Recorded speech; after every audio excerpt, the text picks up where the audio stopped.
Anong question na ngayon? Anong trabaho?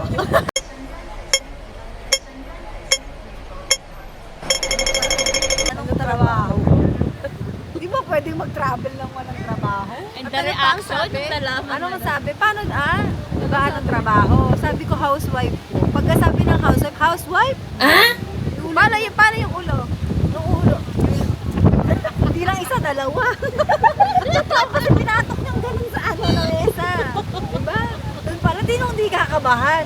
Siya parang namumulema sa akin na housewife ba? O, diba? Housewife, paano ka magta-travel? Hindi, hinanapan ako ng AOS.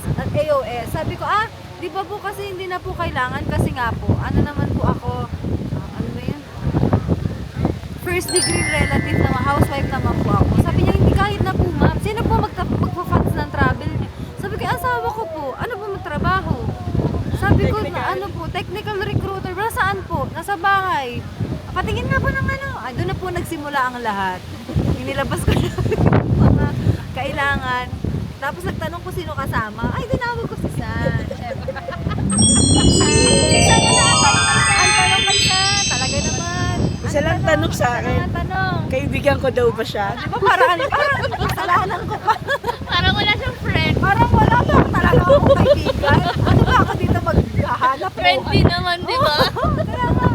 Kailangan Pagpakita ko ng picture, picture. Eh, syempre ako, kiniking din. Nakakabahan ako, hindi ko na pagpakita ko ng picture, picture. Oo. sabi niya, kailangan ko lang ma-establish na magkaibigan talaga kayo. Na may kasama. Tatak na. Paikot-ikot ng mata. Oo! Oo, di ba?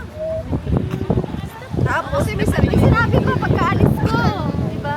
Wag daw muna akong umalis. Hintayin ko daw siya. Oo nga, naman kailangan ko tayo friend kita eh. Kaibigan ko sabay iniwan ko. Kaibigan ko eh. Nakalagay no waiting. Ano bang malay ko? Yun ba? Pagkatapos Kaya nga sabihin na, kinabating ka sa'yo kasi no waiting. No waiting. Kasi sino ba naman siya nga na mag-wait? Eh, no waiting na. Pagkatapos ko sabihin kaibigan, tinalikuran ako. Sabi kasi doon. Ang senyas mo pa sa amin gano'n, di ba? Gumano pa ako. Siguro akala ko gano'n na talaga. Sabi ko, ano daw sabi? Sabi ko,